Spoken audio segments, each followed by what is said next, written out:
Assalamu alaikum, Sheikh. Alaikum salam. So I have a question. I want to know if the job description is halal. So basically, this is an IT company that sell application and certificate. And they work with halal company and they work also with bank and things like this, non-halal company. And basically, they can ask me to go install application to the halal company, but they can also ask me to install application to bank. So I want to know if is it halal or haram.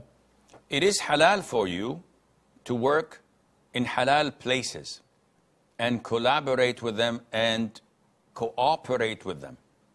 But when it comes to haram places, the answer is no.